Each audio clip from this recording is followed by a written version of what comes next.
Mais on va peut-être démarrer quand même le module de déclaration. Oui. Et puis on le fera une deuxième fois. Oui, de toute façon, c'est rapide, hein. Alors, je me remets en... Alors, on va afficher peut-être les sur la terrains région. économiques. Parce qu'on va Ouais. peut-être se mettre dans la tête donc, d'un EPCI qui souhaite valoriser des disponibilités foncières. C'est un petit peu comme ça qu'on en avait parlé lors des tournées interdépartementales.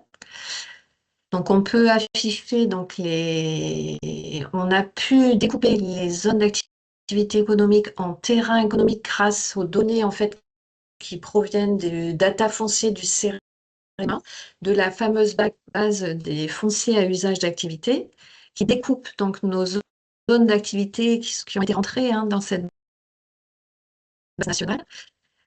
En terrain économique, donc en unité foncière, c'est-à-dire ce sont des parcelles d'un même propriétaire, ok, avec leur statut d'occupation, si a priori c'est occupé ou pas.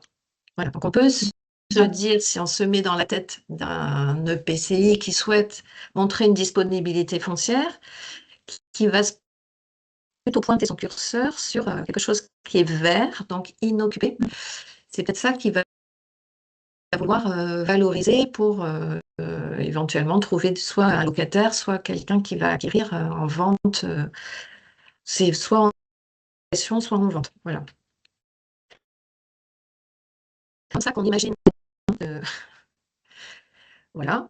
Mais c'est pas gagné. C'est ce que j'ai expliqué à Marine, c'est qu'entre eux, tu connais ça bien, Paul, entre finalement les bases nationales qui sont découpées par le CEREMA un peu à la serpe, on va dire, et le terrain où il y a peut-être des différences, puisque entre-temps, peut-être que la parcelle, elle a été découpée. Voilà, ça, on n'a pas. Voilà, on va peut-être pas aller dans le pôle d'activité d'Aix, mais aller dans une plus petite zone d'activité. Il y a celle-là, par exemple, qui n'est pas du tout identifiée dans les espaces d'activité. Donc, c'est parfait, moi, je pense. Donc, on peut se dire qu'on va faire une déclaration d'opportunité foncière ici. Donc, le bouton pour faire cette déclaration, il est là, dans les boutons de... donc, on clique sur la carte pour indiquer la localisation et le formulaire s'ouvre.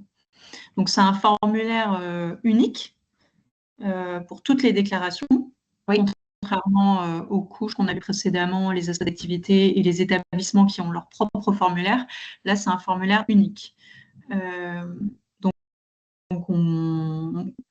voilà, on a des informations. On n'a pas compris que l'identifiant du terrain, on peut le récupérer au survol. Oui, c'est ça. Donc, l'identifiant du terrain, il est au survol. Voilà, c'est ce qu'on voit là. Et pour le récupérer...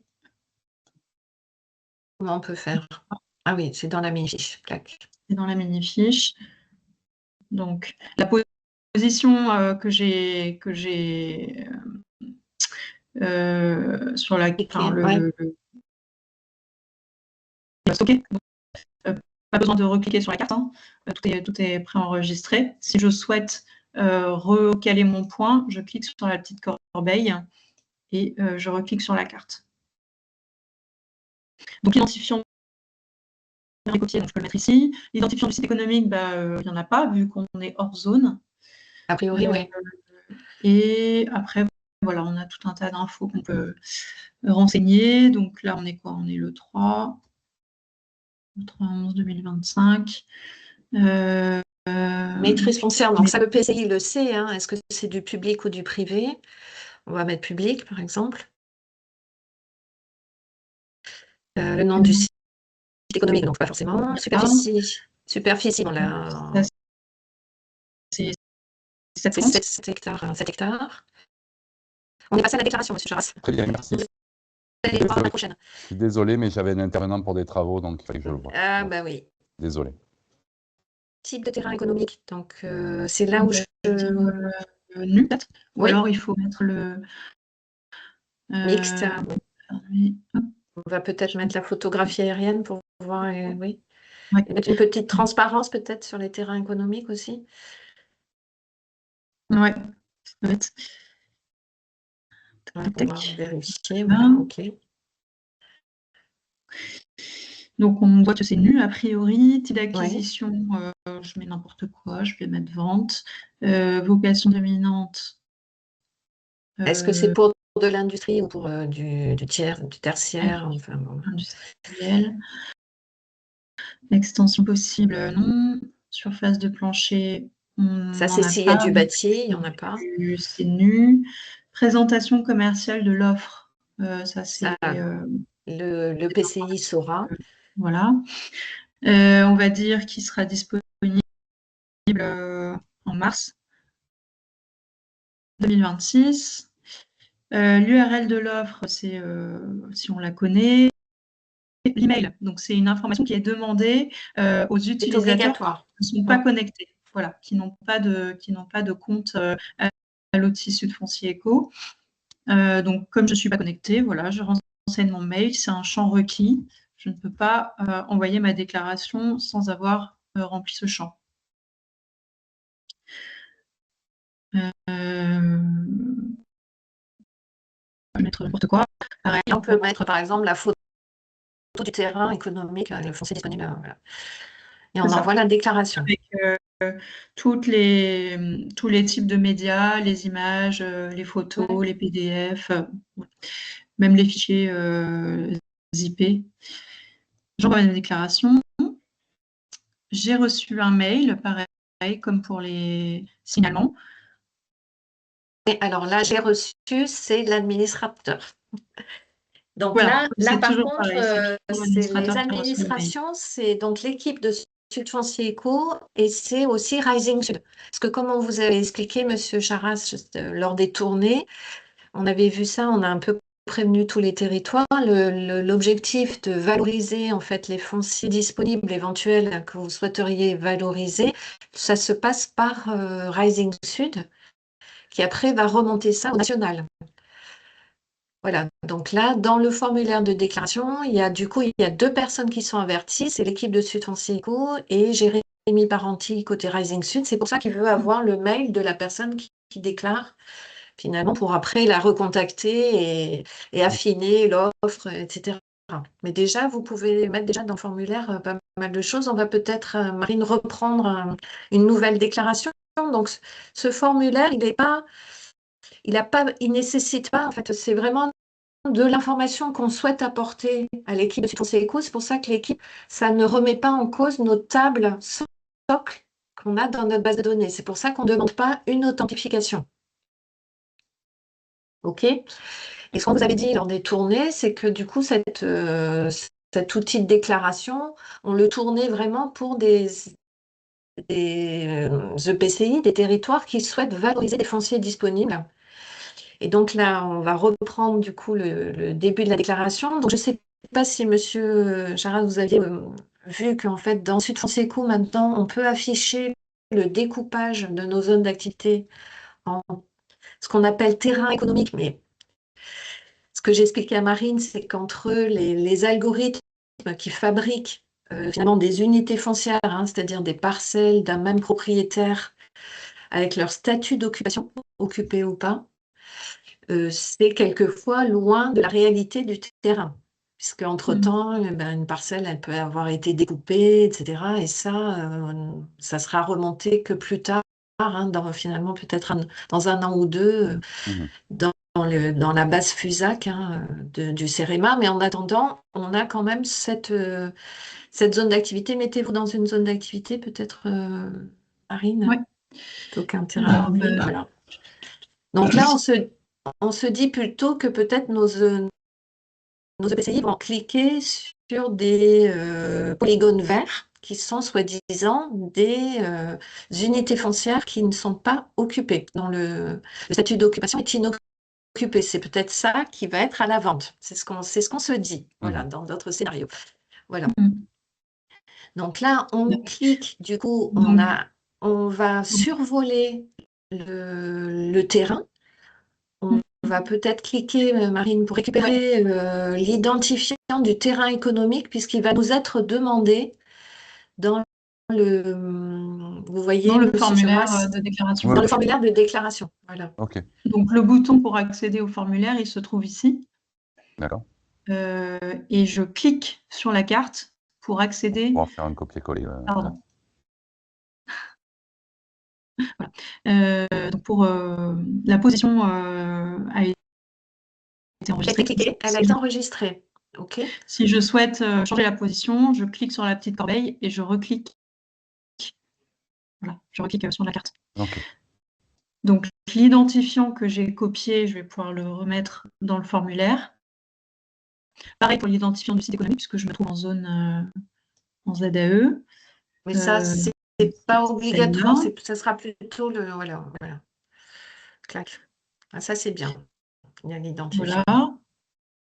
Alors, l'identifiant, c'est l'identifiant normé. On va vous faire cette année beaucoup d'acculturation à l'utilisation finalement de l'identifiant du CNIJ, le standard du CNIJ, puisque toute la France s'y met. Hein.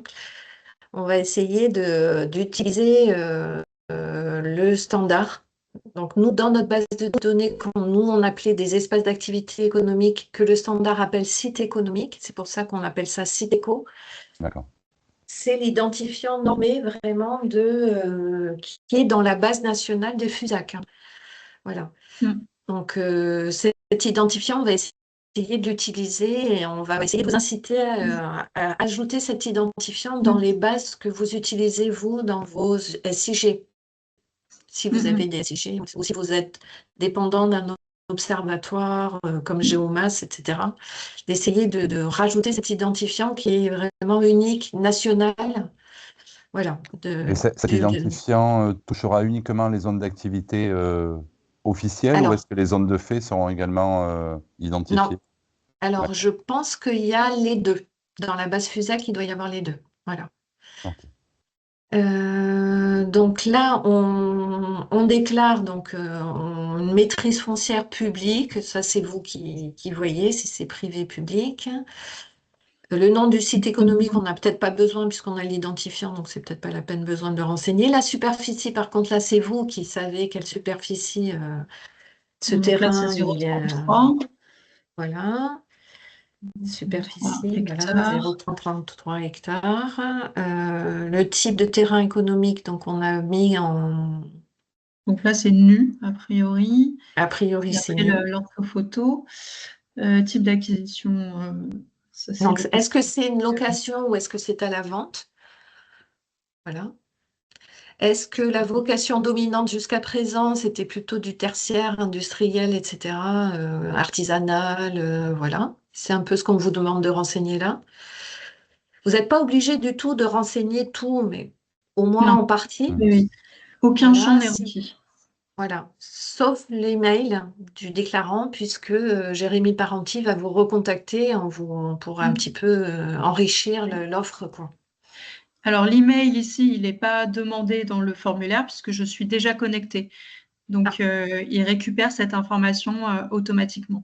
Si je ne suis pas connectée, à ce moment-là, le champ email apparaît dans le formulaire Oui. et c'est un champ requis et je ne peux pas envoyer la déclaration tant que je ne l'ai pas saisie. Oui. C'est vrai que si C'est vous pour- avez effectué des signalements et que donc vous êtes authentifié, quand vous allez faire une déclaration, on ne va pas vous demander l'email puisque vous êtes en train vous êtes connu par Ce sera l'outil possible. sur le moment. Mais dans la démonstration donc, en tuto, on mettra vraiment des personnes avec l'email. Hein. Vous pourrez montrer peut-être Marine après ce que ça donne quand voilà. Donc là, on se dit que les personnes ont peut-être déjà mis l'offre sur le site, soit de l'EPCI, soit le site de marketing économique de l'EPCI, quand ça existe. Voilà. On peut, dans pièce jointe, mettre la photographie du terrain qui est à vendre avec les bâtis, etc. Et puis, on envoie la déclaration. Hop, c'est parti.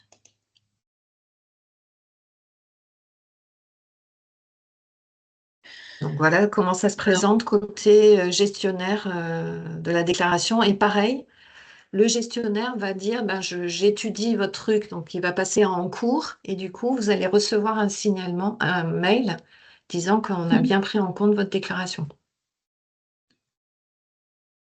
Ouais. Si je me Et on trompe peut pas, récupérer l'ensemble des déclarations réalisées au format CSV. ça, c'est les gestionnaires, donc on va peut-être pas le présenter toute l'interface back-office. Ouais. Donc, je vais me déconnecter pour montrer comment Oui, s'affiche le champ email. Ok.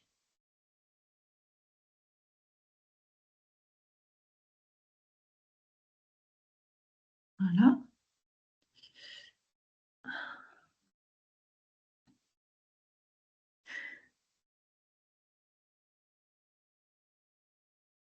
Et donc, il apparaît ici en bas de la liste des champs de... et effectivement, il y a une étoile, donc on comprend que voilà, il faut le renseigner, sinon on ne pourra pas déclarer en fait, faire la déclaration.